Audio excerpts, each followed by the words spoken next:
in Joshua 21. I told you that Kohath, Gershon, and Merari are definitely Aaronite reminiscences. Okay? It is rather significant that these cities turn up later. I know when these cities came into Israel's hands, and it was not in the time of Joshua. Most of the 48 Levitical cities in Joshua 21, as we've seen so often in the book of Joshua, came into Israel's hands only later. I'm not saying that they weren't apportioned at the time of Joshua. That's very possible. But what have we already seen about the pattern of the writer of Joshua? He tells you what happened in Joshua's time and what? What happened thereafter, right up to his own day. When did Israel come into possession of these Levitical cities? Who wants to take a guess? In David's day. Yes. These are mostly the Canaanite cities that couldn't be conquered. These are the very Canaanite cities that couldn't be conquered. So the Levites really came into full possession of their cities under David. This helps us to understand something else that we have noticed about King David. The popularity of his policies with the priests. Right? As King Saul was unpopular with the priesthood, King David was popular with the priesthood. Here is yet another reason. And what is that? King David has given them their inheritances. And it tells us in Chronicles, and look this up in Chronicles and you'll see it. It says the priests were there to teach them, them being the Canaanites in these cities. Let me stop and say again, were the Canaanites in these cities mowed down? No. Yeah, listen. I want to explain something to you. Any trouble that needs to be made, I've got two right here to do it. You don't need to ask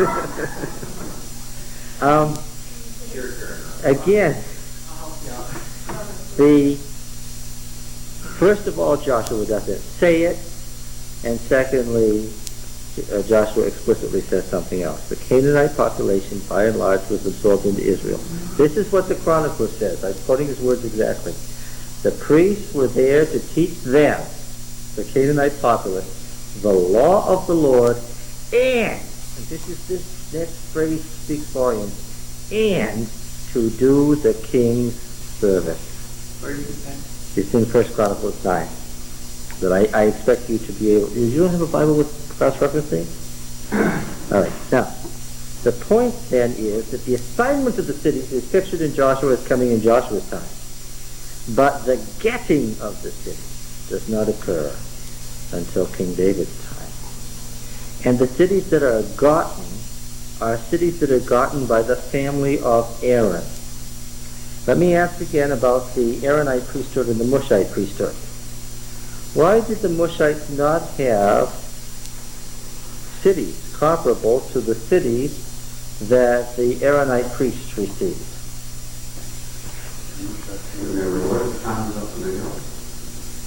What would you say? Israel was in the north. And in general, the Mushite family was in the north, and in general, the Aaronite priesthood was in the south. And then remember, too, there's something else about the two priesthoods. What did we find when we went through all the Jethro, Yether, and related passages about the family of Moses? What did we find? Where did they live? Yes, okay. Where was the Mushite priesthood? Where were their sacred places? In tents. They were a Bedouin priesthood in tents. It was the Aaronite priesthood that was centered in cities and temples. The reason there was a Mushite in Shiloh was because Shiloh was a what? Shiloh was not a great city, it was a tent shrine, right? The sanctuary was a tent shrine. Remember?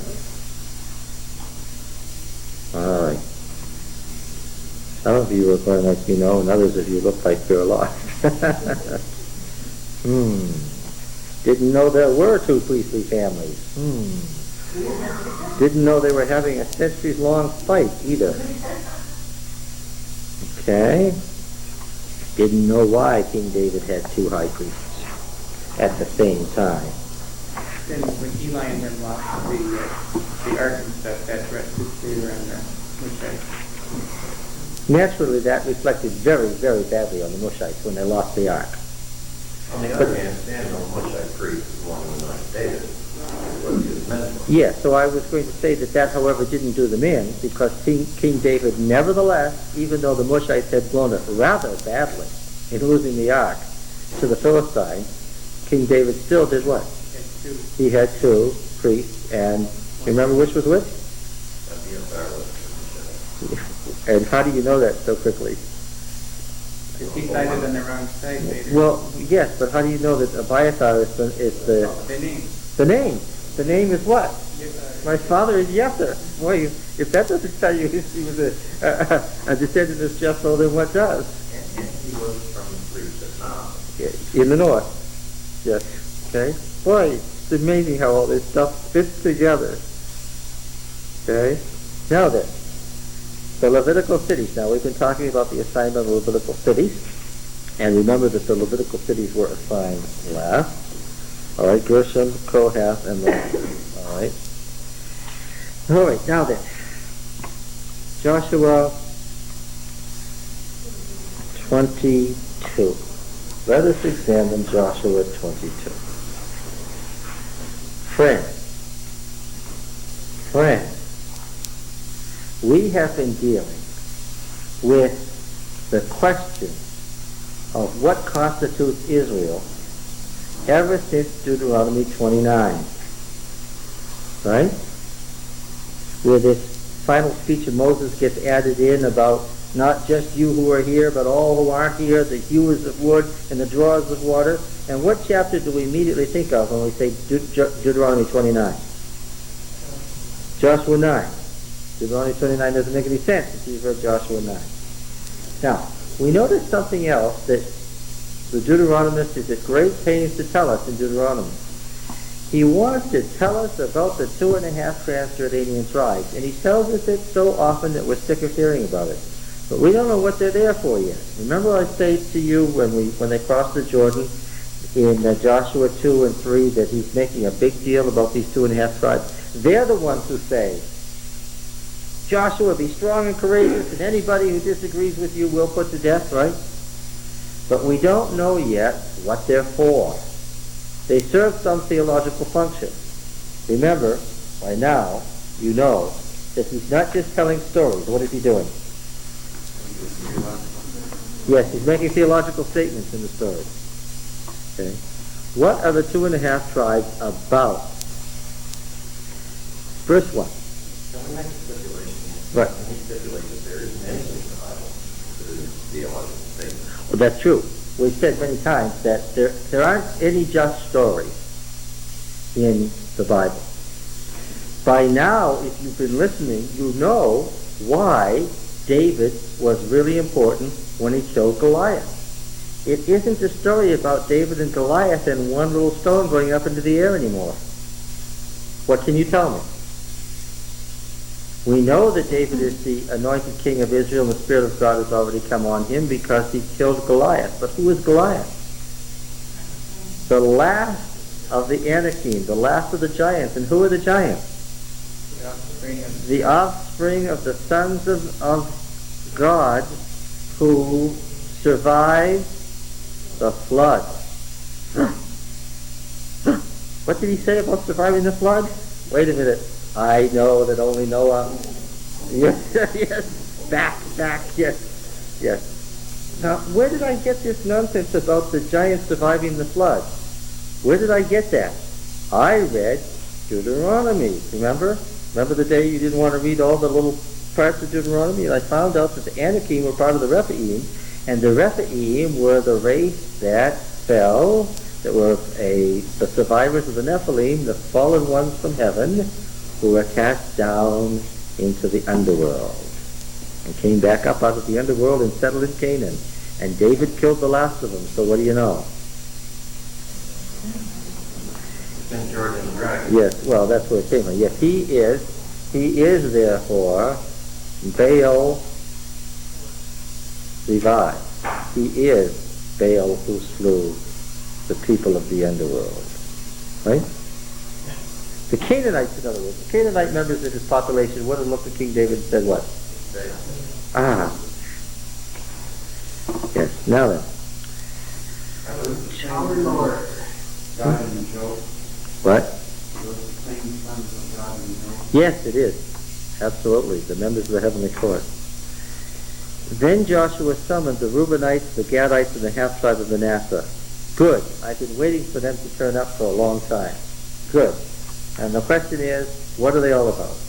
And he said to them, you have kept all that Moses, the servant of the Lord, right? We know that that's a prophetic term for the true prophet, commanded you, and have obeyed my voice in all that I have commanded you. You have not forsaken your brethren these many days, down to this day. And whenever we see this day, that's what kind of a day is this day in the Deuteronomic history? The day of covenant making, yes, down to this day. But have been careful to keep the charge of Yahweh your God, and now Yahweh your God has given rest to your brethren. Now we know that rest is a theme in the Deuteronomic history, that you obtained the rest by fulfilling the covenant. Right? So, you know you're at the end of the story when you hear, and the land had rest from war. As he promised them, therefore, turn and go to your home in the land where your possessions lie, which Moses, the servant of the Lord, gave you on the other side of the Jordan. Take good care to observe the commandments and the law, which Moses, the servant of the Lord, commanded you, to love Yahweh your God, and to walk in all his ways, and to keep his commandments, and to cleave to him, and serve him with all your heart and with all your soul. And I say again, Joshua is a good Deuteronomy. So Joshua blessed them and sent them away, and they went to their homes. Now, to the 1.5 of the tribe of Manasseh, Moses had given a possession in Bashan. But the other half Joshua had given a possession beside their brethren in the land west of the Jordan. When Joshua sent them away to their homes and blessed them, he said to them, oh, thank you, it's recovered. Go back to your homes with much wealth, and with very many cattle, with silver, gold, bronze, and iron, and much clothing. Divide the spoil of your enemies with your brethren. So the Reubenites and the Gadites and the half-tribe of Manasseh returned home, parting from the people of Israel at Shiloh, which is in the land of Canaan, to go to the land of Gilead, their own land, of which they had possessed themselves by command of Yahweh through Moses. Okay. And when they came to the region about the Jordan that lies in the land of Canaan, now we've already said the land of Canaan is a technical term. What does it describe? Does anybody remember? What does the land of Canaan describe? Which part of that? It's the boundaries it's the territory within the boundaries of the Egyptian province of Canaan. Now we already know that the Egyptian, thank you very much, the Egyptian province of Canaan did not include what?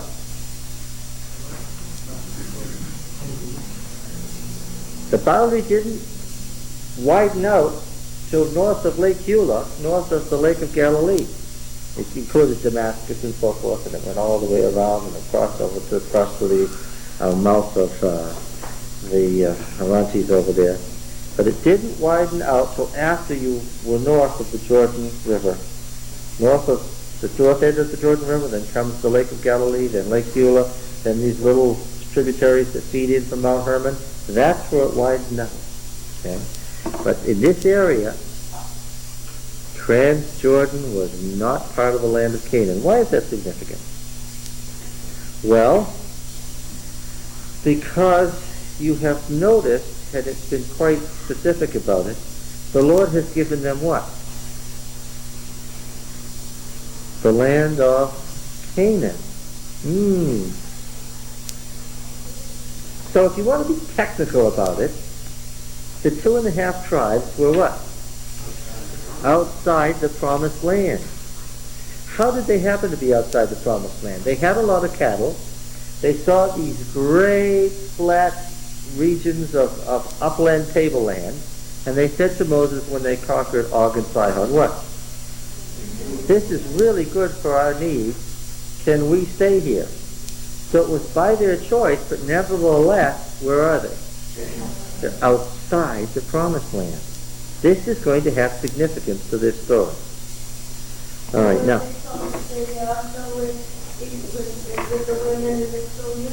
Yes, if you look at the numbers of people involved in the census, in the closing census in the book of Numbers, now we know the numbers are all skewed, but that doesn't matter. If you look at how many people were involved in those 2.5 tribes in the census, and then you look at the number who crossed over, you're missing 46,000 people. So what does that tell you?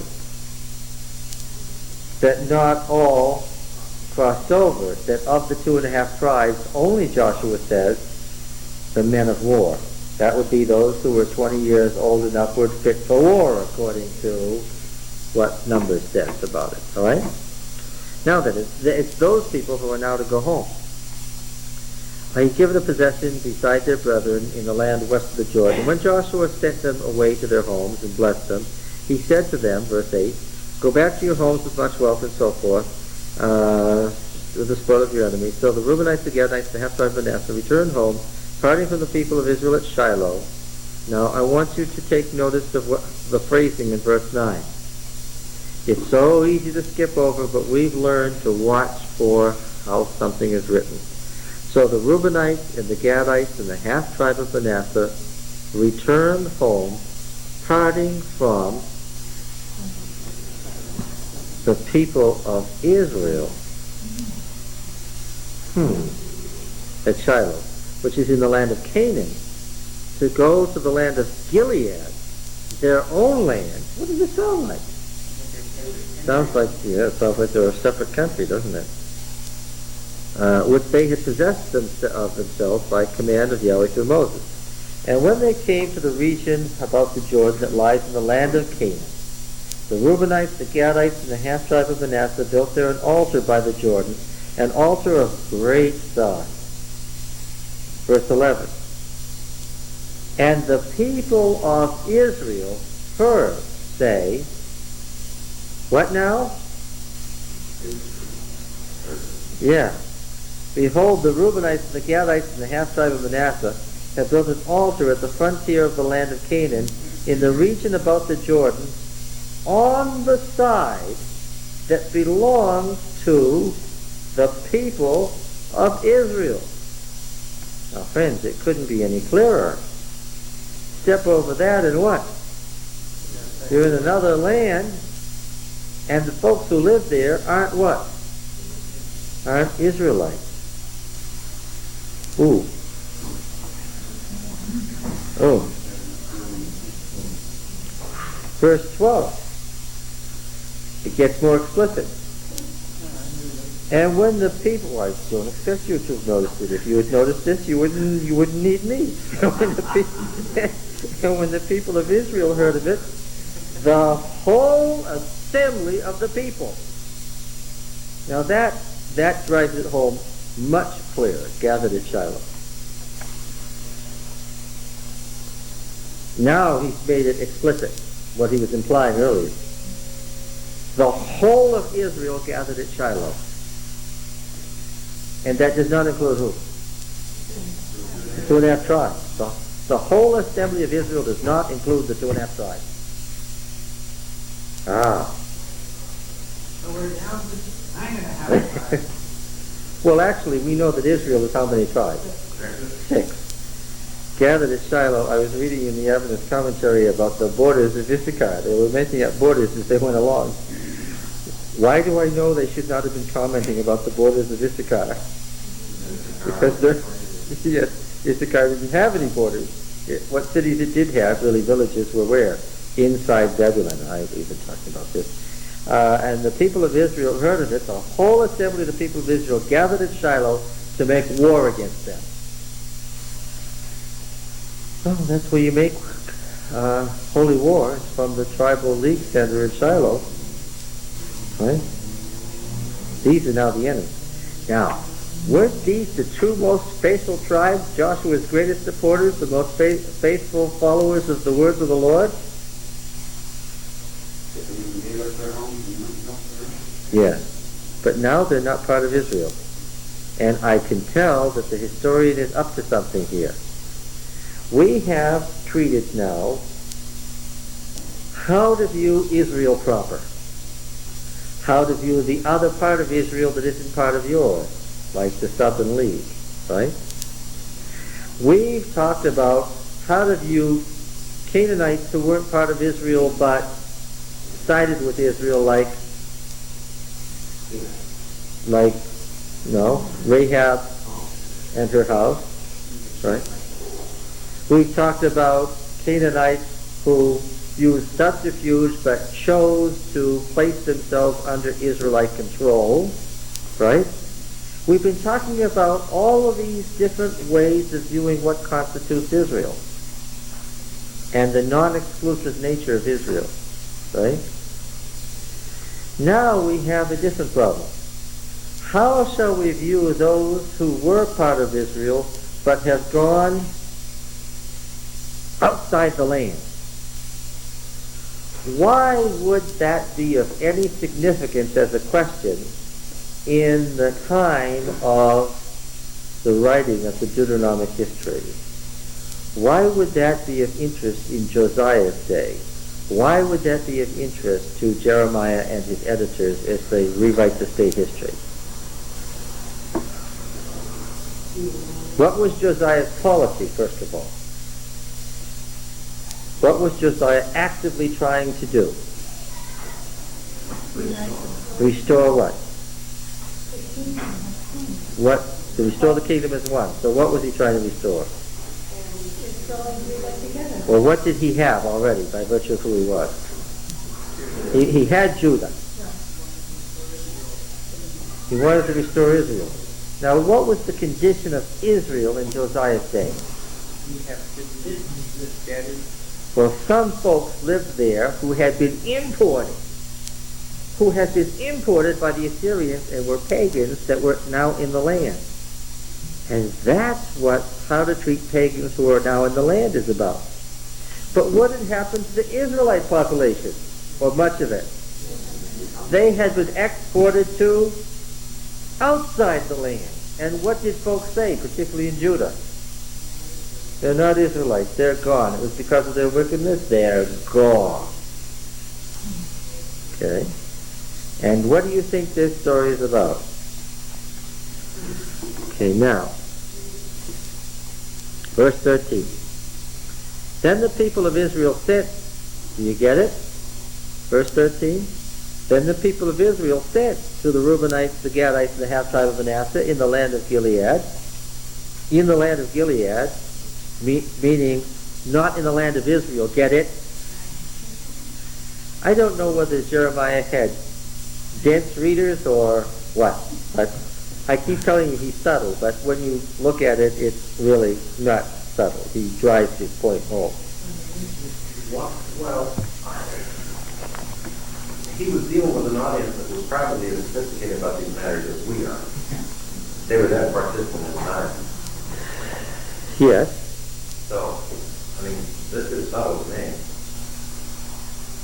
Because I don't know enough to understand what he's talking about.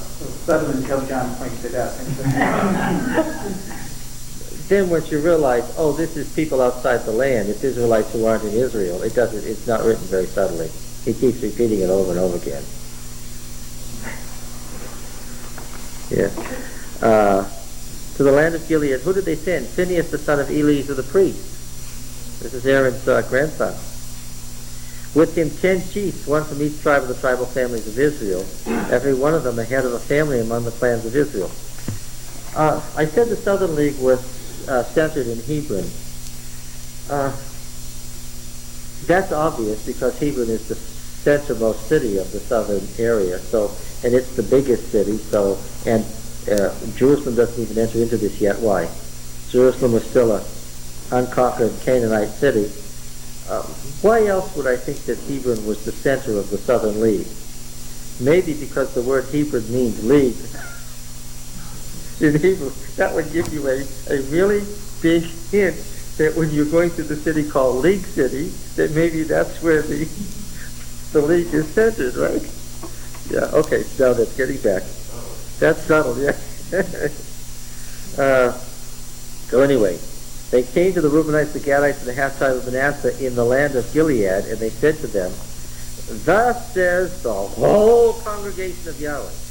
And that's rather offensive. Well, but it's part of the theology of the day. And remember that Jeremiah's readers would have understood this immediately, because from their viewpoint, reading this story, anybody across the Jordan would be what? Somebody not a member of Israel. Okay, so now see, this, what he's doing here is sucking his audience into the trap, because he's writing from the viewpoint of the audience, and the audience would have agreed what? Yes, that Reuben, Gad, and half of Manasseh were not part of Israel, and this was presumptuous for them to build an altar on Israel's side of the land, and they would have agreed. You get further down in the story, and you're trapped. Yes? Did they feel that they were excluded? How did they feel it? Who? Did they feel that, The 2.5 tribes? Oh no, they didn't feel excluded at all. They explained further that the building of the altar was just to make sure that you people don't come to the place where you think that we should be excluded. Okay. So they came to the 2.5 tribes in the land of Gilead and said to them, "Thus says the whole congregation of Yahweh. What is this treachery which you have committed against the God of Israel, in turning away this day from following Yahweh, by building yourselves an altar this day in rebellion against Yahweh? Have we not had enough of the sin of Peor, from which we have yet not cleansed ourselves, and for which there came a plague upon the congregation of Yahweh, that you must turn away this day from following Yahweh? And if you rebel against Yahweh today," this is in the subjunctive, "he will be angry with the whole congregation of Israel tomorrow." Now they say it in this indirect way. If you sin today, he will be angry tomorrow. And they mean what? Not if you sin today, but what? No. Since you have sinned today, he will be, but they don't even mean today. They mean, since you sinned yesterday, God is angry today. And since he's going to plague all of Israel, what are we going to do? This is a nice way of telling them what? We're going to give you what we did to Achan some years ago. Yes, this is a way of saying, we want you to know why we were about to kill you. Okay. So this today-tomorrow business is interesting. If you rebel against Yahweh today, he will be angry with the whole congregation of Israel tomorrow. But now, if your land is unclean, this is the only appearance of the word unclean in the book of Joshua, as opposed to, say, Leviticus, where it's every other word. It's the only time it appears. This is an insult. And the only reason it's here is because when you read Jeremiah, you find out what were they saying about the exiles. They have gone where? Into an unclean land. And they're therefore what? Unclean. You've got to catch Jeremiah's audience to catch this. Is unclean. Therefore, they're in an unclean land. Therefore, they're unclean. And so, yes. And so, if your land is unclean, what's the right thing to do? Get back into pass over into Yahweh's land. Oh. Now, in case you missed it, that makes Yahweh the God of a place, not a people. Makes God nothing more than one of the pagan gods that were tied to a place. Okay? They're headed down the wrong path. All right. If your land is unclean, this deserves an arrow and a star. Pass over into Yahweh's land, where Yahweh's tabernacle stands, and take for yourself a possession among us. Well, good motive? Well, in a way, they said what? In a sense, they said, we'll make room for you. That's good, right? Shall we say mixed motive rather than good motive? Only do not rebel against Yahweh or make us as rebels by building yourselves an altar other than the altar of Yahweh our God. Did not Achan, you mentioned him, I was going to say, they wouldn't have the bluntness to bring Achan up, would they? Did not Achan the son of Zerah break faith in the matter of the devoted things, and wrath fell on all the congregation of Israel? And he did not perish alone for his iniquity? Well, that's pretty clear. What does that mean? That means it's about 30 seconds before we start doing what? Throwing the stone at you. Well, then the Reubenites, the Gadites, and half tribe of Manasseh sent an answer to the heads of the families of Israel. The mighty one, God, the Lord, El Shaddai, Elohim, Yahweh. These are the designations in the north, the various designations of the name of the God of Israel. Why are they making several designations? Just so you don't miss what? Yes. Their God is what? Yes. The one, yes. The mighty one, God the Lord. He knows. And let Israel itself know.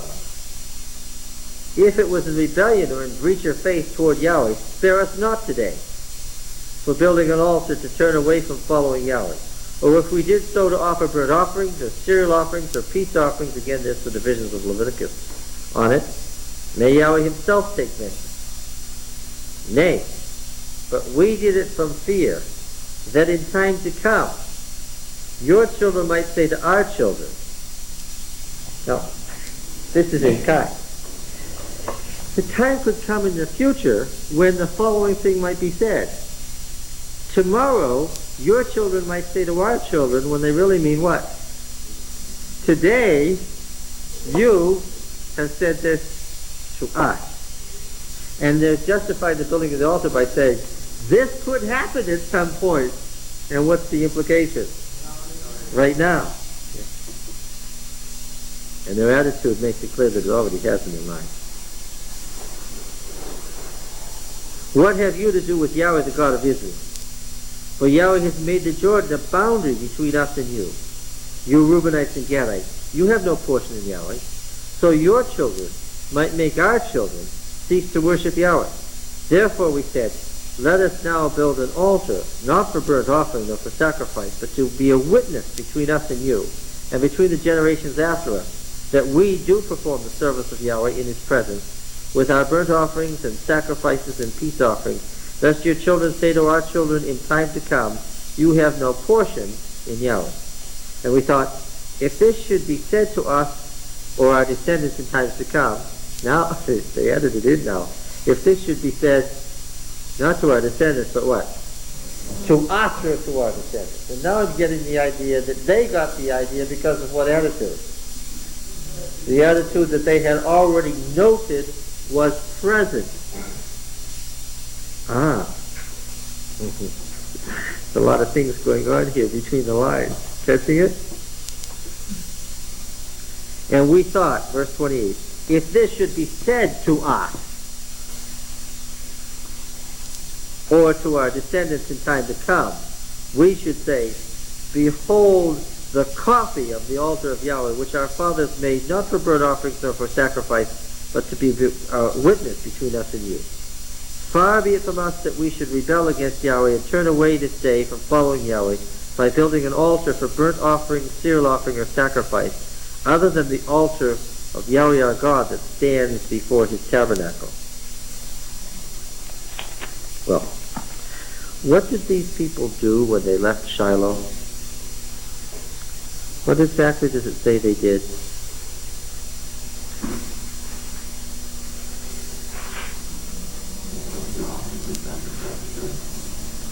They went back across the Jordan, and in fact, that is exactly the phrasing it used. They crossed over. Remember the big theological case about the crossing over back in, where was it, Joshua 3? Let's go back there for a moment.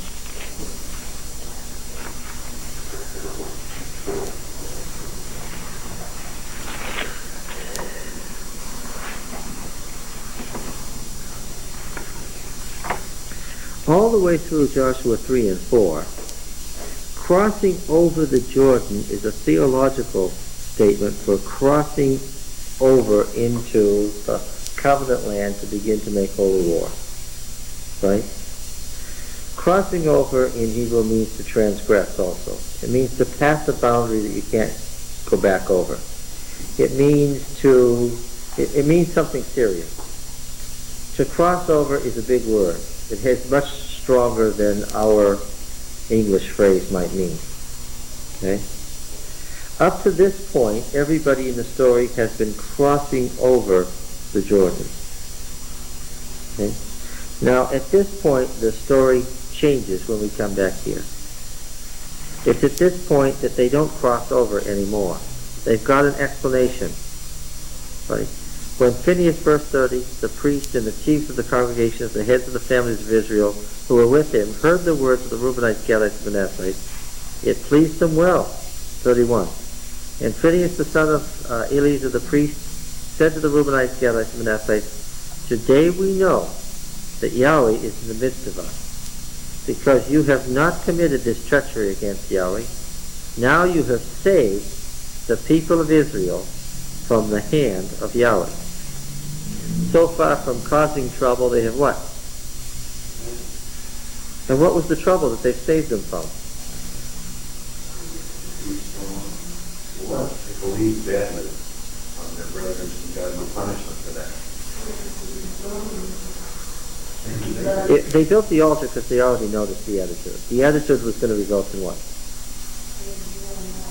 In a war. By forcing the issue and explaining it, they had saved a war that was sure to come. And they recognized that this is what would have happened. And today Yahweh is in the midst of us. Who's the us here?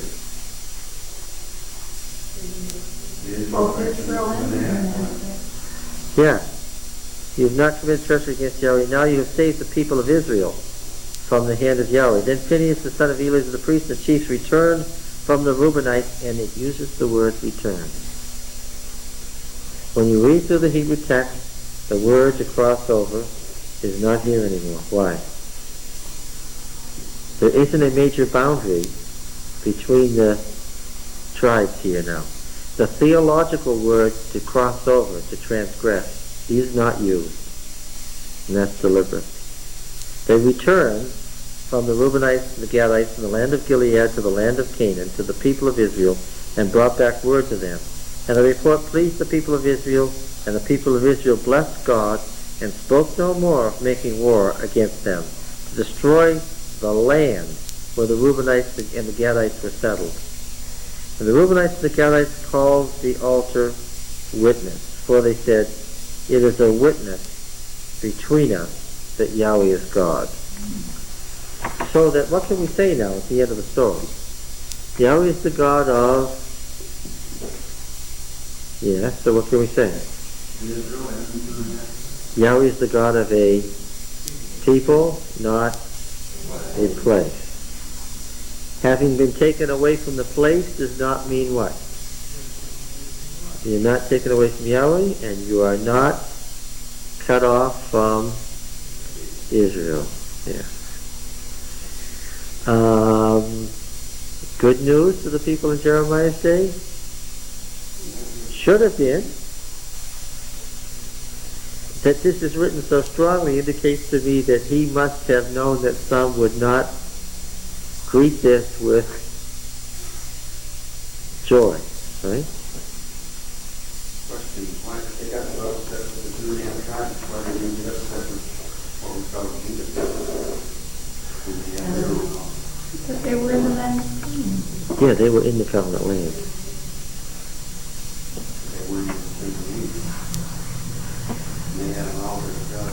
Yes, we do believe, and we will show it as we go further on, that they did indeed have a holy place at Hebron. There was a temple there, and that they were offering sacrifices there. Well, the real place where that would be an issue was halfway between, where it was about equidistant to be able to walk to either place, and you'd have to say what? Which one is what? Is the right one. For folks in Mount Ephraim, it would not be a problem.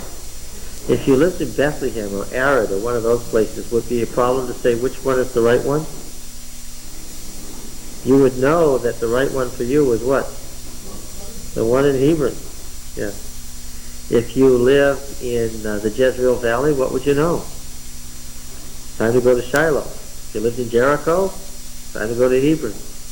The problem was, if you lived at, say, Bethel or Jerusalem. Why? And that's where the points of friction arose, as we will see. They recognized the validity of the distant league. They just accepted that as a fact, and they accepted it. That Hebron was acceptable. We never find a single instance of somebody in the north until there was a political rivalry. Only after the two kingdoms were at war did anybody say, no, don't go to the south, or no, don't go to the north. And that was clearly for political motivation. But during the period of the Judges, nobody seems to have had any theological problem with two altars, two cult centers, two leagues. Right? In association. Now then, Joshua 23 and 24.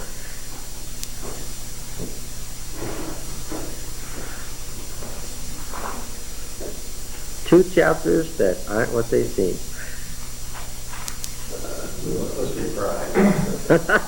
Surprise. Once again, the historian has been up to his tricks here. He ends with chapter 24 because he needs it as an ending for his theological purpose. But the end is not the end. Let us see what this means. Chapter 23, verse 1.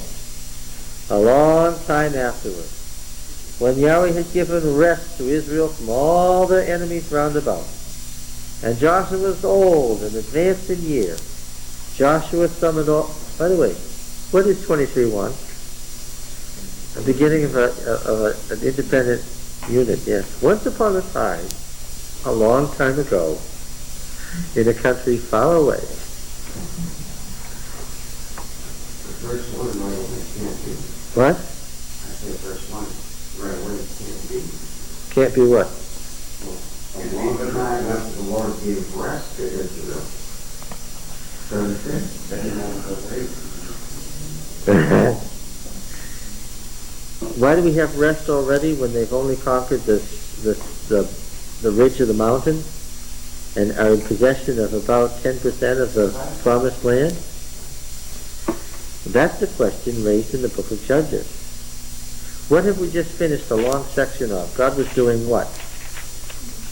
13:1. 13:1. Joshua 13:1. Yes.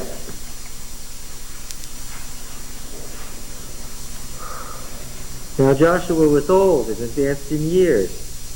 And Yahweh said to him, you're old and advanced in years, and there remains yet very much land to be possessed. This is the land that remains. Therefore, allot the land to Israel as an inheritance, as I've commanded you. And the lot begin. Okay, in chapter 13. And where does this whole section end?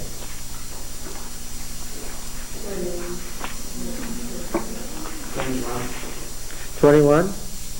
Do you have a verse in mind? Give me the end of the story. We just saw the beginning, that once upon a time. Where does it end?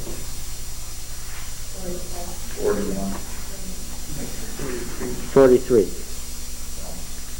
Thus Yahweh gave to Israel all the land which he swore to give to their fathers. And having taken possession of it, they settled there. And Yahweh gave them rest on every side. Now we looked at this last time. We looked at each city, we looked at the boundaries, and we found out that this is literally true, but it follows Jeremiah's method of describing the beginning all the way through to the end. Yeah. Gave them rest on every side, just as he had sworn to their fathers. Not one of all their enemies had withstood them, for Yahweh had given all their enemies into their hands. Not one of all the good promises which Yahweh made to the house of Israel failed. All came to pass. The past perfect tense here is supplied in English. There's no such thing as a past perfect tense in Hebrew. It's not even a past, in fact. It's a present historical tense, and he's simply saying what? That in fact, God began the process by Joshua allotting the land, and what? And it all came to pass. They got all the land. They overcame all their enemies. Now, this is the conclusion to the section that says, you're about to die, and very much land is left. And then in Judges 1, we find out that they didn't conquer this, and they didn't possess that, and they didn't possess the others. He's clearly saying that they got all the land eventually. And he's leading to something. When he tells you in Joshua, God promised them all this land. They didn't get it. Joshua apportioned it all to them. He was ready to die. There was very much land to be possessed. But they got it all. What do we have to say? Well, eventually, we got to do what? Well, no, we don't take it by faith. We've got to say, well, you say that God promised this much land. You say that they only had this much land. And you say that Joshua apportioned the rest when he was old and ready to die. And that there was very much left to be possessed. And they possessed it, all of it. They overcame all their enemies. When and how did that happen? You just said it wasn't in Joshua's time. And what would the Deuteronomist answer be? That's the rest of the story. Yes. So Richard, he does mean all the land, doesn't he? All really means all. So really what's the problem with the English tenses versus the Hebrew? Writing past perfect in here is very misleading. I would not ever translate this into past perfect the way they have done, because that makes it sound like that happened when? Right? But this section began by saying it didn't happen yet. Okay. All right. Well, I understand. That is not a way that would have been pleasing. When you've got a preconception of what the book says, then you're going to translate according to your preconception. Of course, then that ends you up with huge commentaries saying it's difficult to figure out what this means, right? And you come down to these verses in 21:43 to 45, and you get commentaries saying all along the way, this is a problem. What these verses mean is unintelligible. It's not a problem. It's just like what we saw when Ephraim and Manasseh said, I don't have enough land, and I can't go down to the valleys. Chariots of iron can't conquer. What was the answer? You will. You will. For the time being, go up and fell the forest of Ephraim. That'll suffice you for now, but what? But you will overcome them, even though they do have chariots of iron. Times are coming. All right, now. So for the time being, Pete, they did have rest from war, because they didn't go down into the valleys to fight the chariots of iron. What did they do? They went up into the mountains to do what? To fell the trees and make room for themselves. The land had rest from war, but what would I have to say? Yes, they had rest round about, but is this the fulfillment of God's plan? No, this isn't what was promised. This has to be the very beginning of what's promised. A long time afterward, when Yahweh had given rest to Israel from all their enemies round about, Joshua was old and well advanced in years. Joshua summoned all Israel, their elders and heads and judges and officers, and said to them, I am now old and well advanced in years. And you have seen all that Yahweh your God has done to all these nations for your sake. For it is Yahweh your God who has fought for you. Behold, I have allotted to you as an inheritance for your tribes. Notice the statement about allotting. They don't possess it yet. When Joshua says, look, I'm old, advanced in years, my work is done. And I have done what? To finish it off here, what have I done? I've cast the lots and it's all allotted now, so what? So I'm done. So what do they have to do? God fought for us to get us here into this mountain ridge area here. We're up here. God got us here. Now that we got up here, God killed all our enemies to make it possible for us to be here. Now I have allotted the land. What are you going to do? Okay.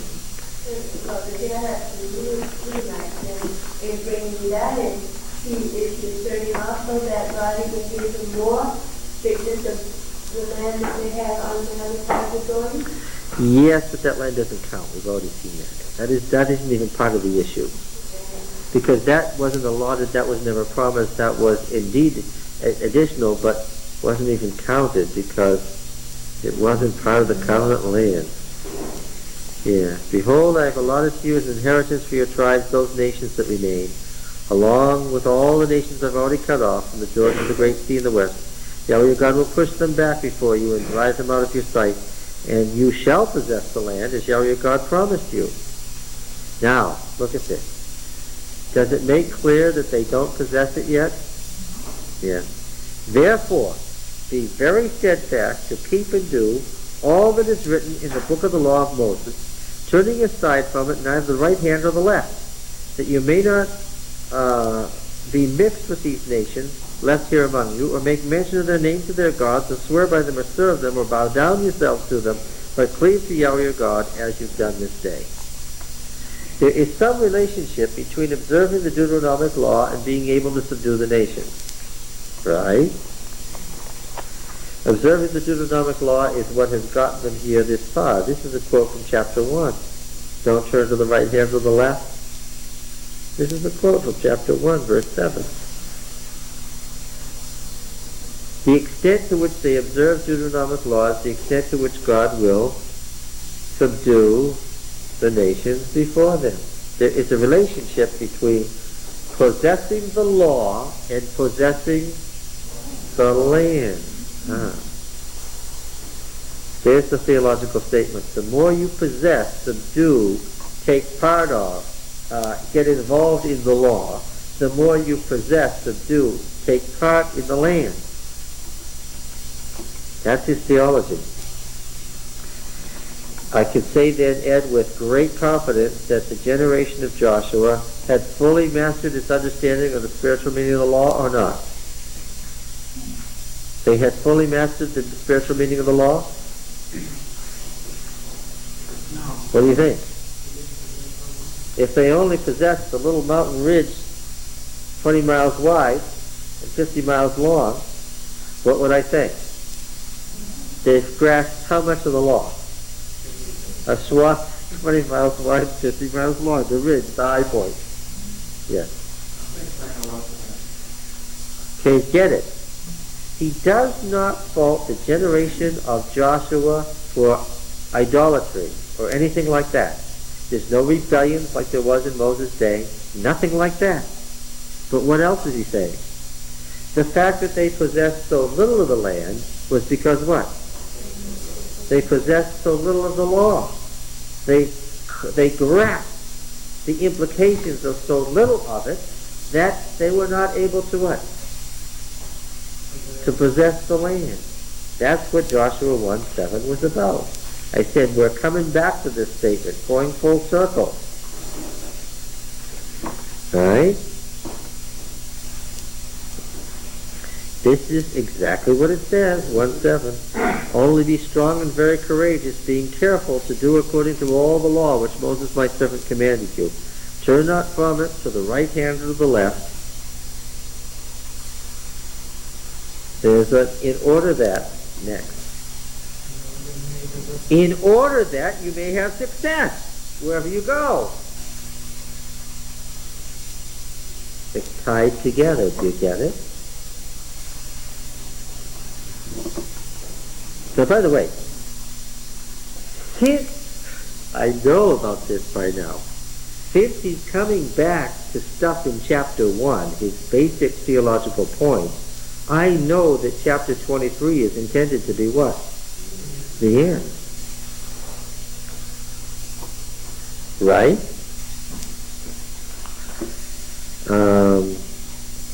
Sure looks like an end. How does it begin? Joshua was old and well advanced in years. He summoned all Israel, their heads, judges, and officers, said, I am old and well advanced in years. You've seen all that Yahweh your God has done. What does it sound like? What speech of Joshua does that sound like to you? The Testament of Moses. Yes, the Testament of Moses. Does not this sound like Joshua's valedictory goodbye address? This is it. This is the last time I'll see you. This is what I want to tell you before I go. This is the important thing you need to know. You haven't conquered the land. I've allotted it. The way to conquer the land is to possess the law. Doesn't that sound like a summary statement? Then what's chapter 24 doing there? Doing all over again. Maybe a little later. You know better than that. All right.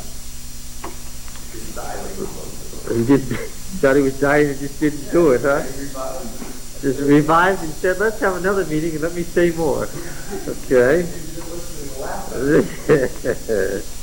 I find your method of biblical interpretation very interesting. As a hermeneutic, it's very, yes, very fundamental. Yes, that you may not be mixed with the nations here among you, or make mention of the names of their gods, or swear by them, or serve them, or bow down yourselves to them. Verse 8, but cleave to Yahweh your God, as you have done to this day. For Yahweh has driven out before you great and strong nations, and as for you, no man has been able to withstand you to this day. One man, if you put to flight 1,000, since it is Yahweh your God who fights for you, as he promised you. Take good heed to yourselves, therefore, to love Yahweh your God. For if you turn back and join the remnants of these nations left here among you, and make marriages with them, by the way, saying the remnant of these nations left here among you says what? They were there. They're there. And make marriages with them, and so that you marry their women and they yours, know assuredly that Yahweh your God will not continue to drive these nations out before you. They shall be a snare and a trap for you, a scourge on your side, and thorns in your eyes, till you perish from off this good land which Yahweh your God has given you. I can almost see. Why doesn't it? He's already driven out a lot of people. Well, of course they have. You've seen 30 city-states had to be succumbed just to possess the ridge. 30 city-states is a lot of work.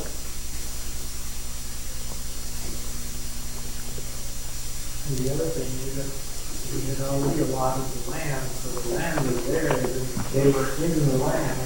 Yes, that's true. There is the viewpoint that once he has cast the lot, how much of the land do they own? All of it. Even if de facto it's only safe to live up here, you can look down and say, those Canaanites down there are doing what? They're living in my city. Yes. Something we're supposed to, this sounds like it's, it's not saying what Deuteronomy said about, assimilating all the nations with them. But it's kind of saying backwards from that, right? Oh, you got to remember now. When you're up here in the mountains, you're not just talking to the folks who crossed the Jordan, who's there too. Pretty good. They became Israelites. Yes, all those who became Israel. Listen, You're supposed to kill the Canaanites. Kill them. If Rahab says, there's nothing here I want, everybody's afraid of your God, I want to join you, then by definition you can't kill her. Why? By definition she's not a Canaanite. What is she? She's an Israelite. Right? Did you get it? If the Shechemites say, we're yours, then what? Not Canaanites, they can't be killed. So these people they're talking about in verse 12 here, if you turn back and join the remnants of the nations left here among you, who are we talking? Canaanites? Well, that's the people who haven't come over yet. If they come over, they're not going to be Canaanites. If they fight, then what? Yes, cities they haven't taken. Let's name some. How about Jezreel, Bethshan, Megiddo, Gezer, Hazor, Jerusalem? Sounds like they were willing to take the Israelites into their culture if they didn't join the Israelites. They were just swapping people. That's exactly right. They were the same race. It was an argument over religion, and the polytheists didn't mind if you had a different god. Why?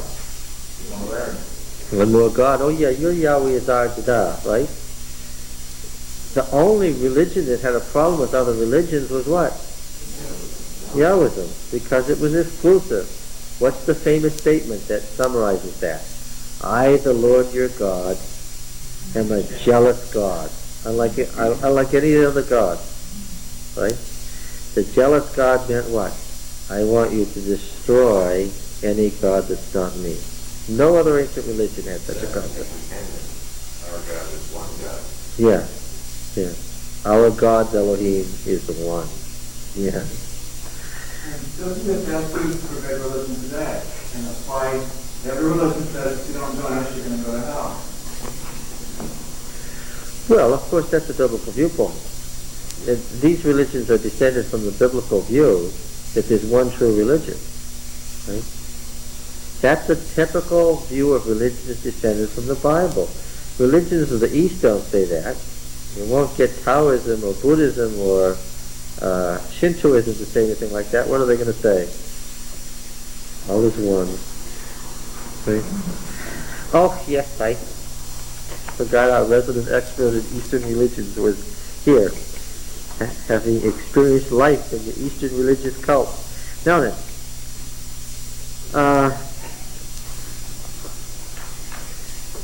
verse 14. Am I right in assuming that this is really Joshua's valedictory address and he's about to die? What does verse 14 say? I could already gather it from the words, but verse 14 says, and now I'm about to go the way of all the earth. It's a good Hebrew way of saying what? I'm about to die. And you know in your hearts and souls, all of you, that not one thing has failed of all the good things which Yahweh God promised concerning you. All have come to pass for you, not one of them has failed. But just as all the good things which Yahweh God promised concerning you have been fulfilled for you, so Yahweh will bring upon you all the evil things until he have destroyed you from off this good land which Yahweh your God has given you. If you transgress the covenant of Yahweh your God, which he commands you, and go and serve other gods and bow down to them, then the anger of Yahweh will be kindled against you, and you shall perish quickly from off the good land which he has given you. Right? Now, the setting was Joshua had gathered the folks together, right? And there's not a rest of the story here, because 24:1 says what? Then Joshua gathered all the tribes together. You sense a problem? Like another editing show. You think something's been edited here? Yes, what was the clue that made you deduce that something had been edited? Joshua even said any of this stuff. Remember that you're dealing with the traditions that have been descended down from the Northern League from Shiloh. This is the stuff that was kept on record at Shiloh. This is the religious traditions that came all the way through the Shiloh records. Orally or in writing, we don't know which.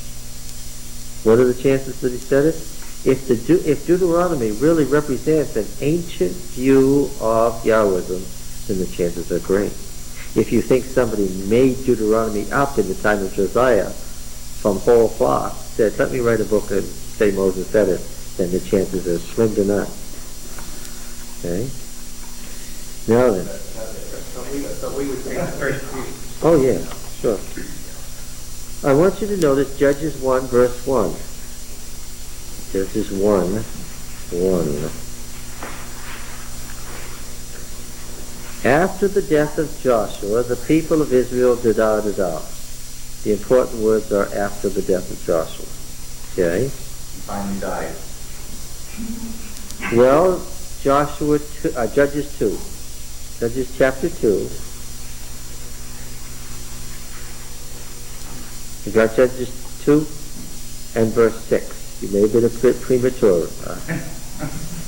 When Joshua dismissed the people of Israel went east to his inheritance and possession in the land.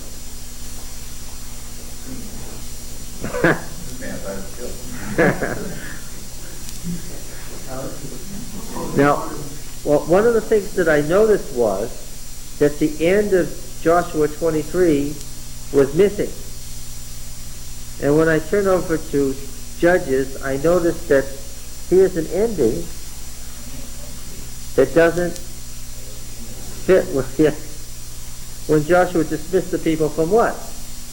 Over in 23 I have Joshua gathering the people, and here I have him dismissing them. So what am I going to say at the end of chapter 23? What do you think I have written in my Bible? Yes. Continue to Judges 2:6.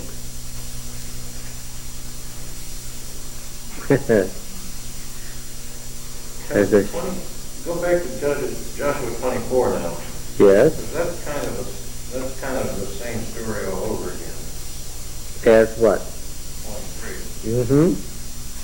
With the formal. So we have the north and the south road reading in there, right? There's probably tapes that you can together to keep that lot. Well, 23 is the theological counterpart to chapter 1. Yes. Joshua 23 is the end of the book as a complete theological statement. Chapter 1 says, be strong and of good courage, don't turn to the right hand or the left. If you do that, you'll have good success. In his final statement as he's going to die, Joshua says, pay attention to the book of the law of the Lord, don't turn to the right hand or the left. To the extent that you do that, that's the extent you'll be able to drive out the Canaanites. Right? He's got to say something. The Canaanites are still there. And so the book forms a complete inclusio, a complete circle. Except at what? Except at the end of 23 is missing and 24 is in there. But I know where the end of 23 went. Where is it? Judges 2:6, so maybe we better read it. When Joshua dismissed the people of Israel went east to his inheritance in order to take possession of the land. What had he just told them to do? Yes, as being good people, they did what? They said, let's go take possession of the land. And the people of Israel served Yahweh all the days of Joshua. Oh no, this really does sound like the end of a story, doesn't it? They served, this does not look like it's... He's already dead, yes. In Judges 2, he's already dead. So clearly this is not right where it should fit. The people of Israel served Yahweh all the days of Joshua and all the days of the elders who outlived Joshua, who had seen all the great work which Yahweh had done for Israel. And Joshua the son of Nun, the servant of the Lord. He finally got the title, which is what? When you go off into history and you're dead, we give you this formal title, which is what? Servant of the Lord, which means what? You're the true prophet in the line of Moses. And Joshua the son of Nun, the servant of the Lord, died at the age of 110 years. And they buried him within the boundaries of his inheritance in Timnath-Heres, in the hill country of Ephraim, north of the mountain of Gaash. And all that generation also were gathered to their fathers. And there arose another generation after them, who did not know Yahweh, or the work which he had done for Israel. Now, what are those words? Those are what? Yeah. The end. Yes. Sort of the transition to the next. Yes, this is segue into the next phase. Yes, all right. What's it doing here? It's been torn from its context to introduce the apostasy that begins in verse 11. Anyway, that's the last chapter of Joshua. It comes back to the beginning. The same thing that the book started out with is what it ends with. What would you call that? I would call that a cycle. Where the end is the beginning. How about that? Yeah, no, I see. Boy, are we getting some strange concepts at this point. Who added chapter 24? What? Who added chapter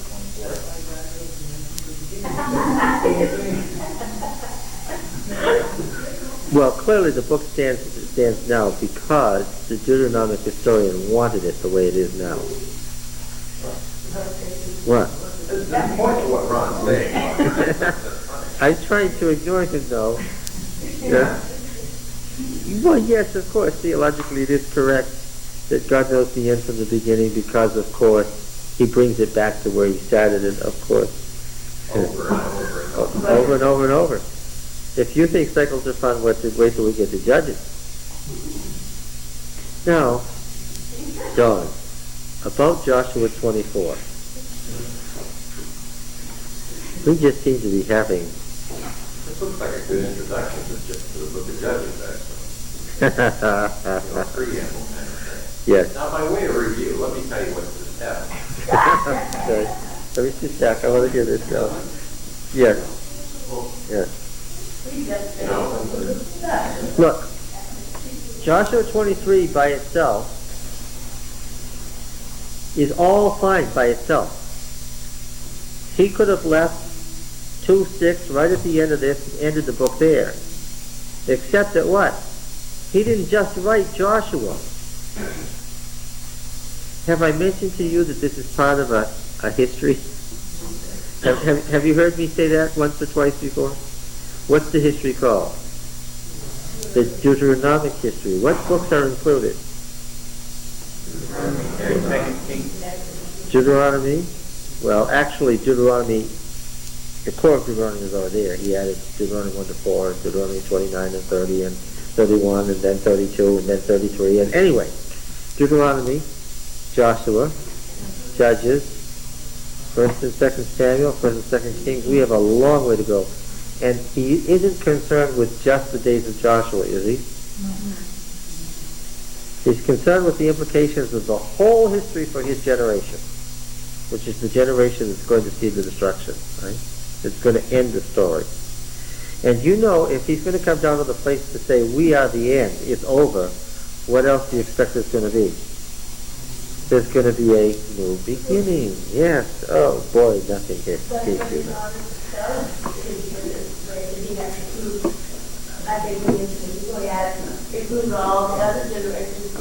Yes, and what went on that's of significance. Now look, we have to deal with Judges, right, John?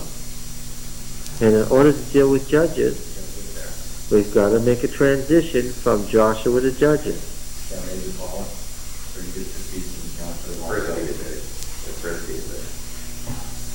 I think it's the weather. Shouldn't have opened the windows. You were all wide awake. When you were sleeping, it was fine. we had a spirited discussion before you got I here. see. Did you hear what he said? He said, I see. Well, he did make it up in the sense that the Deuteronomist is telling you something, and I think I better reiterate it on the matter of inspiration. As far as he's concerned, when he puts it down, who are you listening to? If you said to Jeremiah, listen, you say you appointed a prophet to the nation, like Moses was. You're putting this stuff together. On whose authority are you putting this stuff together and saying this is what Moses meant, this is what Joshua meant? You don't think anybody did that? Why? Just because the king supports you? just because you've got control of the government right now? What would Jeremiah said? No, that's not the reason. What's the reason you have to listen to this? Who am I?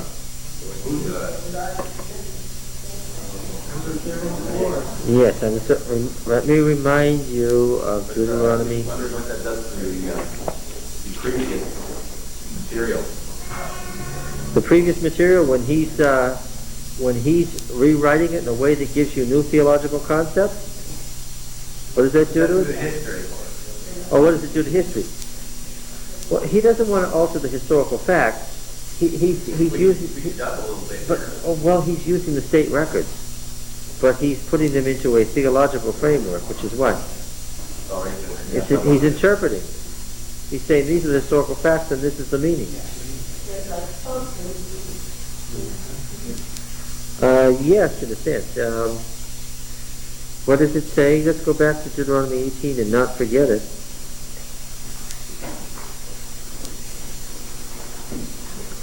Remember the original promise. First fulfillment is Joshua. Final fulfillment is Jeremiah.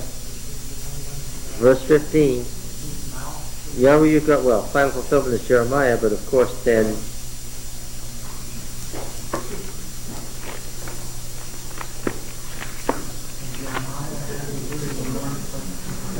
yes, it is mouth. We're going to read Jeremiah 1 in conjunction with this again, because I think it's worth mentioning.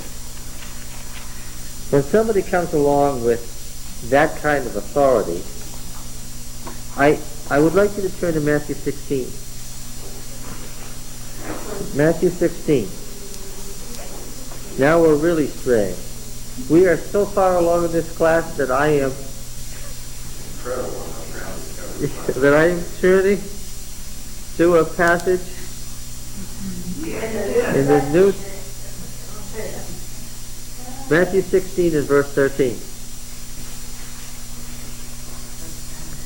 Now when Jesus came into the district of Caesarea Philippi, he asked his disciples, "Who do men say that the Son of Man is?" And they said, "Some say John the Baptist, others say Elijah, and others Jeremiah, or one of the prophets."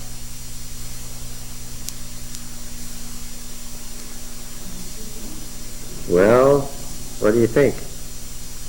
John the Baptist, Elijah, and Jeremiah were all Mushite prophets, and they reminded people of each other.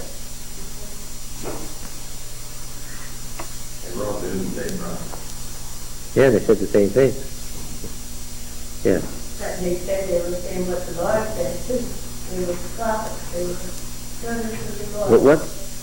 What the Lord said covered a wide range, but these had a very narrow Deuteronomic flavor, and they recognized it. And when Jesus said, "I say to you," what did people hear? They heard that authoritative, the tradition is this way, that's what you've been told, but what? This is what I'm telling you, and what? And what did they say? That sounds like John the Baptist, or the way Elijah spoke, or Jeremiah spoke. Now, let's look at what the prophecy about the prophet was. Deuteronomy 18, what does it say? What about Matthew 7? What about Matthew 7? We spoke to, okay. Which verse?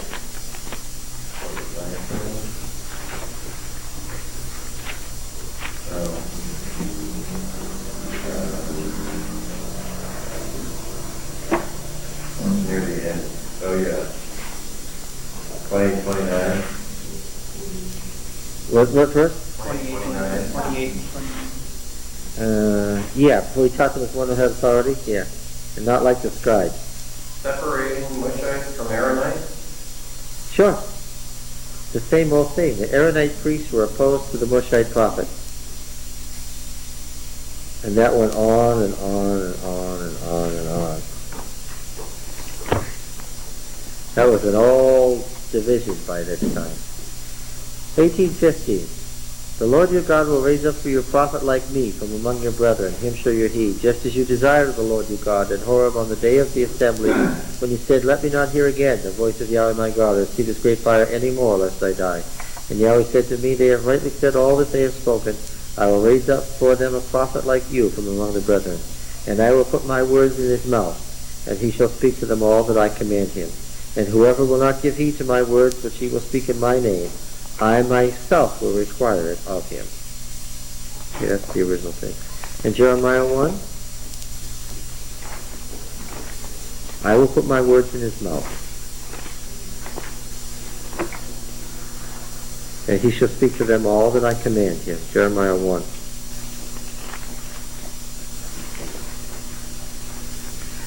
Verse 4, now the word of Yahweh came to me, saying, before I formed you in the womb, I knew you.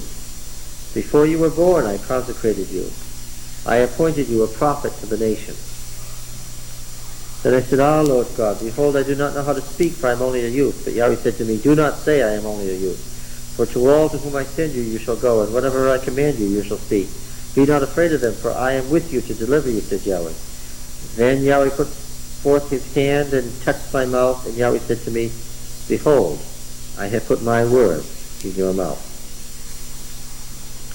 Get the quote? Did you get the quote? See, I have set you this day over nations and over kingdoms, to pluck up and break down, to destroy and overthrow, to build and to plant. The only prophet of whom that says. Now then. Yeah, so it's okay if he moves around Joshua 24. That's his business. That's his job. That's what he gets paid for. Okay. All right, Joshua 24. Joshua gathered all the tribes of Israel to Shechem. Do I know of any time when Joshua gathered all the tribes of Israel to Shechem?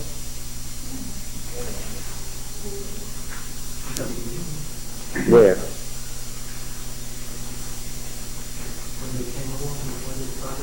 Before, yes, that's right. Now, do you know where? That's when. Do you know where? Where in the Bible? Oh, where in the Bible? Oh, Joshua, probably. Does anybody know? Joshua 8. Yes, it's Joshua 8:30 and following. Before the holy war began, Joshua gathered the tribes of Israel together at Shechem. Now, but isn't this an address when he's old and dying? Well, let me see. Where in chapter 24, in his speech, does it say that he's old and dying? It's based on 29 when Oh, but that's not the speech. Yeah. In the speech, he said, I'm about to go the way of all the earth in chapter 23. In chapter 23, he speaks as if he's dying. In chapter 24, what? Does he sound like somebody who's dying? Okay, now I'm going to ask Don an interesting question, and you should all listen. What really happened? Which really came first, chronologically? Not. Yeah, I would say so too. Did you hear what he said? He said that 24 was chronologically before 23. Do you all get it? Well, then why is it after here? By the way, does your Bible say then? Oh, Richard's going to look at his interlinear. Look at your interlinear and tell me it's a wow. Yeah. Of course it's a wow. Please take your pencils. I'm going to edit the Bible and cross out the then. And 24:1.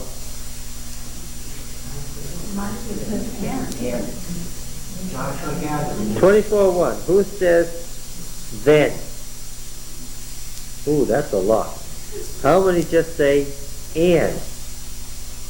You're in the minority.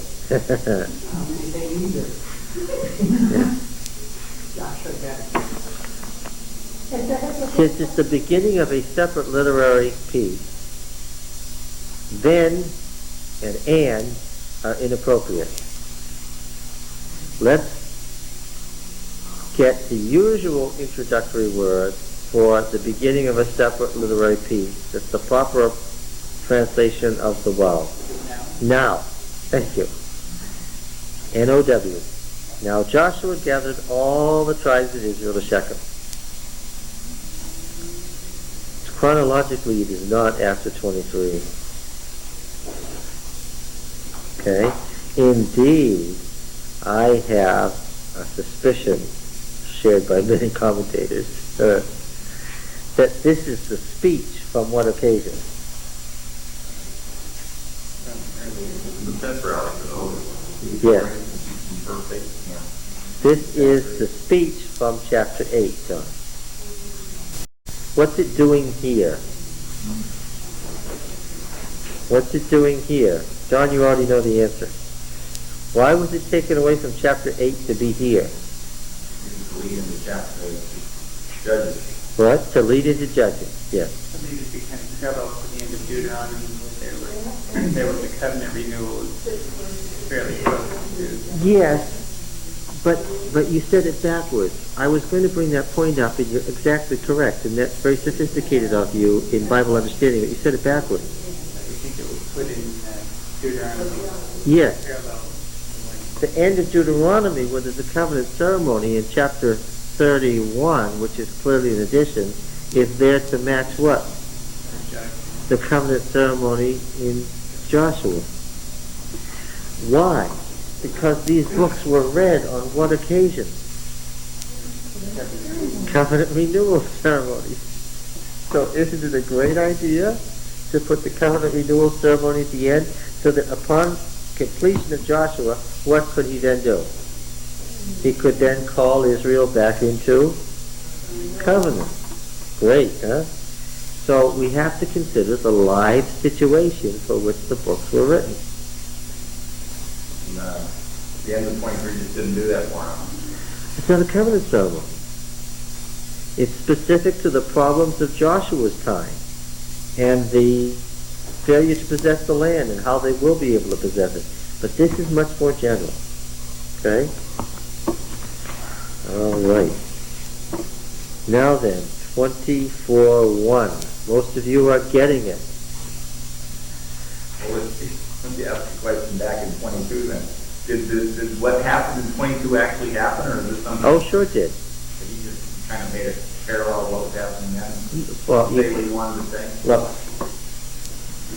Jeremiah has everything from 1450 to his time in 630 to work with. He's got 800 years of material. Now, do you think, with the state records in front of him, that he took out everything he could have spoken about in the 800 years and threw them into the Bible? And if he had, we would wheel our Bibles to church in the morning. Yes, you'd have a 10-volume commentary, the first 9 volumes of which were written by Jeremiah. Would it be easier if we had it all? No. Why did he pick what he picked? That's the point that I'm making. Say what he wanted to say? When you say, boy, all the stuff in here relates to his time, maybe he's making it up, you're missing the point. He's choosing that which what? Illustrates his point.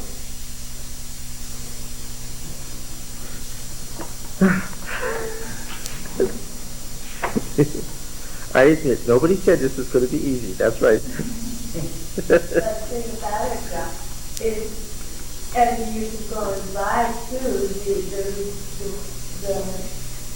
scholars and those who wrote these versions have also taken out as they've gone.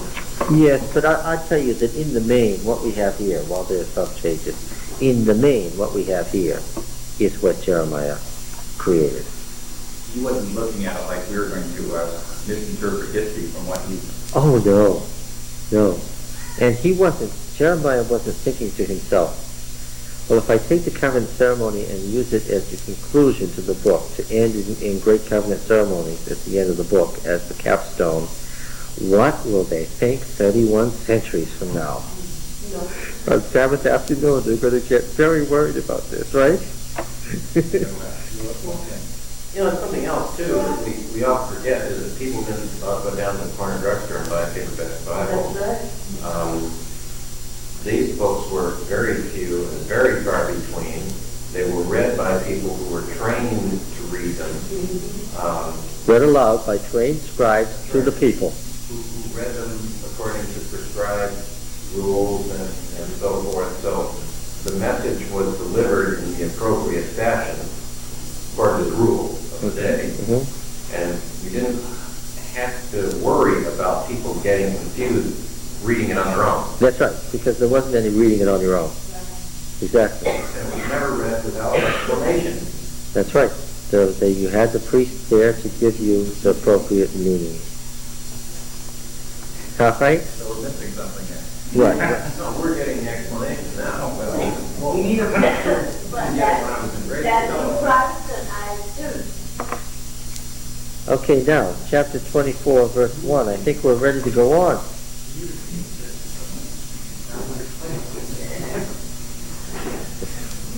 And Joshua gathered all the tribes of Israel to Shechem. Now compare this to Joshua 8, to the great event at Shechem. And summoned the elders, the heads, the judges, and the officers of Israel, and they presented themselves before God. And remember that you're going to have the appearance of the word God much more often in northern context than in southern context.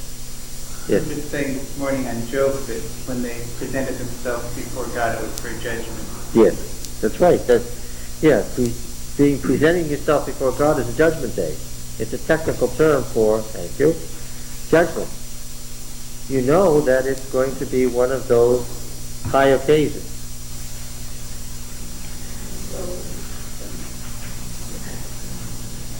That's pretty risky to introduce the first chapter of Job to a whole congregation. Who would be crazy enough to do that?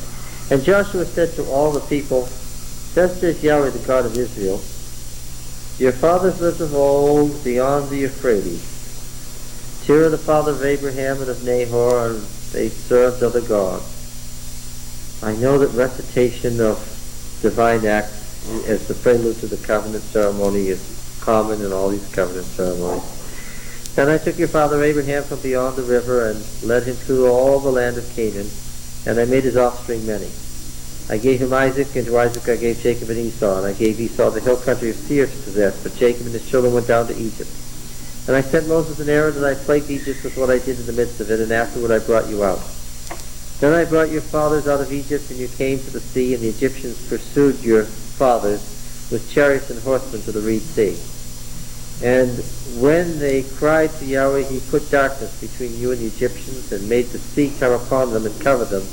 And your eyes saw what I did to Egypt, and you lived a long time in the wilderness. Then I brought you to the land of the Amorites, who lived on the other side of the Jordan. They fought with you, and I gave them into your hand, and you took possession of their land, and I destroyed them from before you. Then Balak the son of Zippor, king of Moab, arose and fought against Israel, and he sent and invited Balaam the son of Beor to curse you, but I would not listen to Balaam. Therefore he blessed you, so I delivered you out of his hand. And you went over the Jordan and came to Jericho, and the men of Jericho fought against you, and also the Amorites, the Perizzites, the Canaanites, the Hittites, the Girgasites, the Hivites, the Jebusites, and I gave them into your hand. And I sent the hornet before you, which drove them out before you, the two kings of the Amorites. The hornet being capitalized here, the hornet, meaning the military elite. The hornet is not the hornet, because it wasn't the hornet that drove out Sihon and Og. What was it? It's important that you know that in the Egyptian army, the hornet was the military elite corps that went in first. The shock troops, yes. Yes. I sent the hornet, capital letter. Am I doing it again? I'm sorry. The facts are the facts. You know from everything you've read about Og and Sihon that they were destroyed by a war, not by hornets that buzzed. You know that. The war is described in Numbers in great detail. I must miss that week again. Well, it's also mentioned in Deuteronomy. Right? That's the opening of the first 4 chapters of Deuteronomy. Yeah. Capitalize the hornet, otherwise you're going to end up with a hopeless contradiction with what is said in Numbers and Deuteronomy. I sent the hornet before you, who drove them out before you, the 2 kings of the Amorites. It was not by your sword or by your bow. I gave you a land on which you had not labored, and cities on which you had not built, and you dwell therein and eat the fruit of vineyards and olive yards which you did not plant. Now therefore, and this makes perfect sense in the context of Joshua 8, fear Yahweh, serve him in sincerity and faithfulness, put away the gods which your fathers served beyond the river and in Egypt, and serve Yahweh. Who's he addressing? What had just happened when they got Shechem. What had the kingdom of Shechem done? And I know this because I read the Amarna letters. What had the kingdom of Shechem done? Yes. Promptly, the letter was sped off to Pharaoh's court that the kingdom of Shechem has gone over in its entirety to the Hebrews. Okay? And has made a covenant with them. And it's no less than the dispossessed king of Shechem who's saying this. Who threw him out? His own son threw him out so that he could join the Hebrews. And he's down there with his friend, the king of Jerusalem, complaining bitterly to the Pharaoh that you've got to do what? You've got to get my kingdom back and kill those nasty Hebrews. And what did Akhenaten say? Oh, well, I'm busy. Yes. I'd like to meet that man and ask him some questions. Okay. So here's Joshua offering covenant to the new fused Israel. And it only makes sense if you put it in where it came from in Joshua 8. It was of a special use to Jeremiah, however. Why? For 2 or 3 reasons. One is that he's going to introduce the judges. And what happens in the judges? They serve other gods and are oppressed by the pagan nations, right? It's getting ready for the cycle of the judges, number one. And also, never very far from the historian's mind is his own day and the problems he's having with what? The increasing paganism in Judah in his own day. Because in Judah there were 2 parties. One party said Judah can survive if we side with Egypt, the pro-Egyptian party. They'll protect us from the Babylonians. And what did the other party say? No, if we side with the Egyptians, that will be a total disaster. We have got to side with the Babylonians. We'll just submit to the Babylonians, worship the Babylonian gods, be good Babylonian vassals, and they'll protect us from the then angry Egyptians. Now these 2 parties clashed violently. The pro-Babylonians were worshiping what god? Those from beyond the river. The pro-Egyptian party were worshiping what god? Those from Egypt. Oh, what now? Now therefore fear Yahweh and serve him in sincerity and faithfulness. Put away the gods which your fathers served beyond the river and in Egypt and serve Yahweh. Again, John, he's choosing that which he can make relevant to his own day out of a huge body of material. It was a problem when Joshua met with the new Israel at Shechem, and what? It's a problem for Jeremiah. And remember, Jeremiah is Joshua's successor, right? He's the servant of the Lord who has to deal with it. I wonder if Jeremiah got paid enough for what he had to do. Ended up in that sewage pit. That's hardly appropriate, right? All right. The gods which your fathers served beyond the river and in Egypt, and serve the Lord. And if you be unwilling to serve the Lord, choose this day whom you will serve, whether the gods your fathers served in the region beyond the river, or the gods of the Amorites in whose land you dwell. But as for me and my house, we will serve Yahweh. Okay? Then the people answered, now this is the new fused Israel in Joshua 8. Far be it from us that we should forsake Yahweh to serve other gods. For it is Yahweh our God who brought us and our fathers up from Egypt and out of the house of bondage, and who did those great signs in our sight, and preserved us in all the way that we went, and among all the peoples through whom we passed. And Yahweh drove out before us all the people, the Amorites who lived in the land. Therefore we also will serve Yahweh, for he is our God. Rather, he is about to become our God. That's the nature of covenant ceremony.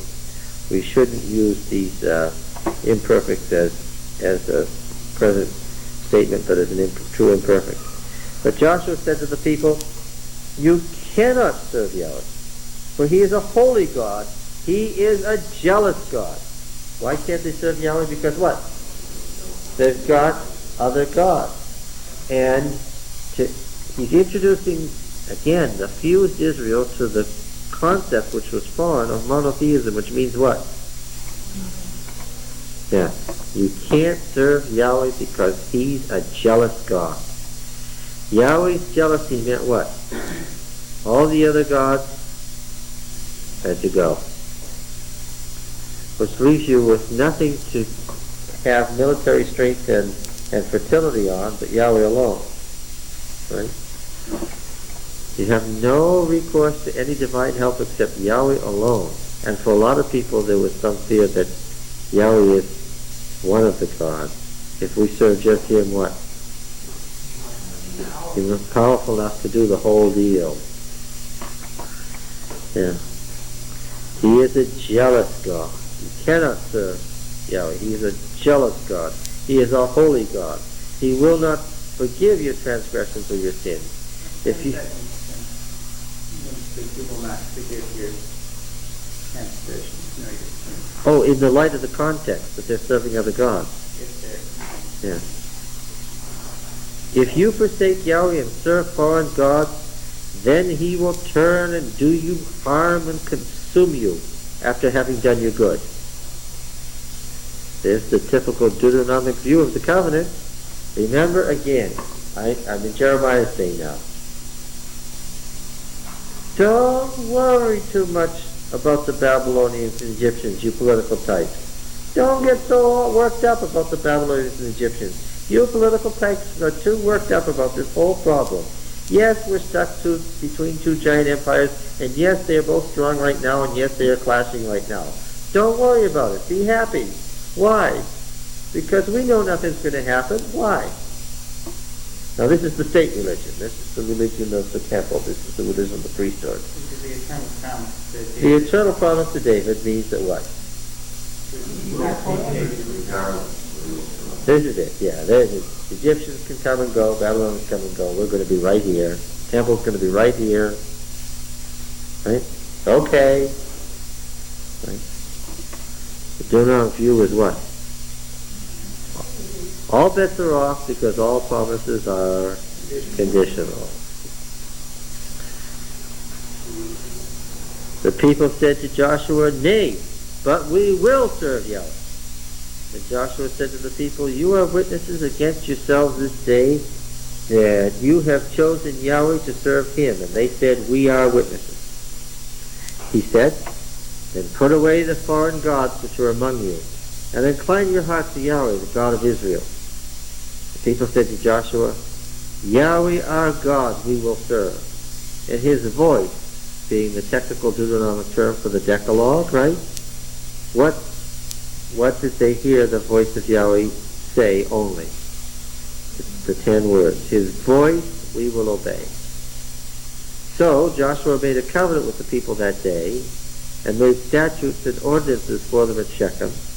And Joshua wrote these words in the book of the law of God. And he took a great stone and set it up under the oak in the sanctuary of Yahweh. So the Shechemites got their holy place, which was dedicated. Oh, we'll find out in Judges, they named this Baal Berith, this temple, Baal Berith, which means what? Baal means Lord, of the Berith is covenant. The God that was worshipped there was the Lord of the covenant. So the Shechemites kept their own pagan name. They said, if you said, Mr. Shechem, you an Israelite? Yeah. How long you been an Israelite? Oh, about a week. What's your God's name? Baal? Baal? Well, Baal Berith. What do you mean Baal Berith? Baal Berith, the Lord of the covenant. You know Yahweh, our Israelite God. Okay. When we read along in Judges, we'll find that it's Baal Berith is worshipped at Shechem. Okay? Yeah. So why did they make the covenant at Shechem in the first place? They were going to, their holy place was in Gilgal. They were going to set up the sanctuary in a while at the end of the war at Shiloh. How did Shechem get in there at all? Shechem was a good place to make a covenant. Why? Because when the kingdom of Shechem went over to Israel, what happened to Israel? How much bigger? Yeah, doubled, tripled, quadrupled. It was a whole lot bigger. Israel was a much bigger people populace-wise, and also, what else? It was also, for the first time, not just the site of Gilgal was inside of the Jordan, it was what? It was now the whole central mountain range of Palestine. Right? Okay, to seal that covenant, what did Joshua do? He took the tribes up from Gilgal, and they went to Shechem, and of course, who else was present?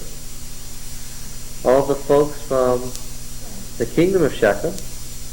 I presume we'd have to have Rahab and her family there, and all the folks from the cities of the Gibeonite League. I'm not surprised that the king of Jerusalem was really upset and sent some really nasty letters to the Pharaoh and got all his allied kings around him and said, we've got to put a stop to this. Why? The Shechemite League and the Gibeonite League came all the way down to the city of Gibeon, which you could see from Jerusalem. This guy was looking out there, what was he seeing? He was seeing the Hebrew tribes doing what? Yeah, and what did he know? If I let this happen, what? Yeah, so he attacked Israel.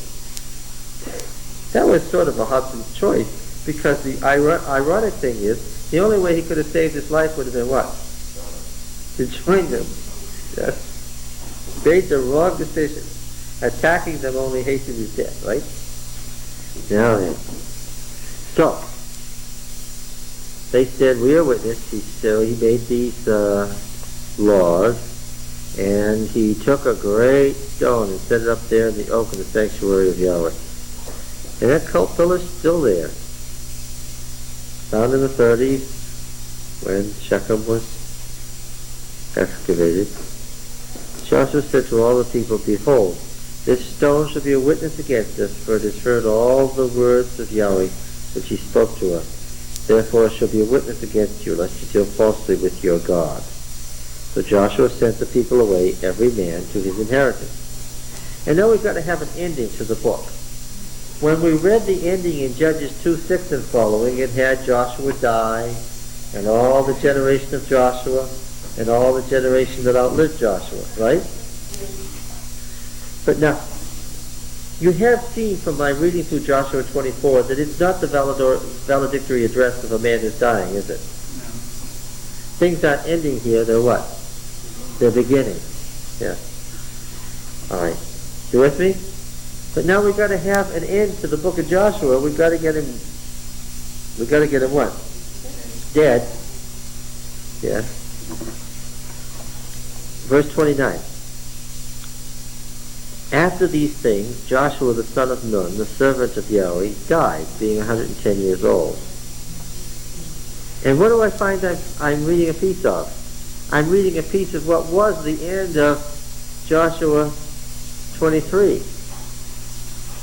And they buried him in his own inheritance at Timnath-Serah, which is in the hill country of Ephraim, north of the mountain of Gaash.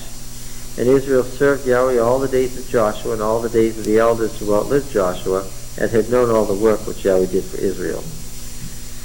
The bones of Joseph, which the people of Israel brought up from Egypt, were buried at Shechem, in the portion of ground which Jacob bought from the sons of Hamor, the father of Shechem, for 100 pieces of money. It became an inheritance of the descendants of Joseph. That's from Genesis 33. And Eleazar the son of Aaron died, and they buried him at Gibeah, the town of Phinehas, his son, which had been given to him in the hill country of Ephraim. All right. Questions? Comments? What? Why did you have a bunch of them die in here? Well, of course, because he's following a pattern of Moses and Aaron and Joshua and Eleazar, okay? And what happened? Moses and Aaron died at approximately the same time. And what? Joshua and Eleazar died approximately the same time. And why is he killing off the generation of Joshua here? Joshua, the generation that knew God and had seen his hand. And did not rebel. We're going to turn the page and go to Judges, and what? In Judges, they're apostatizing. So what's he getting off the stage for here? Exit left is the good generation, so that what? The bad generation can come in. Right? He's getting new actors on the stage. Okay, so just a comment about Judges now. You going to read the book of Judges for me? Yes, please read the book of Judges. You might notice that there are 6 major judges and 6 minor ones. Think that's an accident? It does. There seems to be a judge for each of the tribes that are mentioned in the ideal 12 tribe setup. What do you think?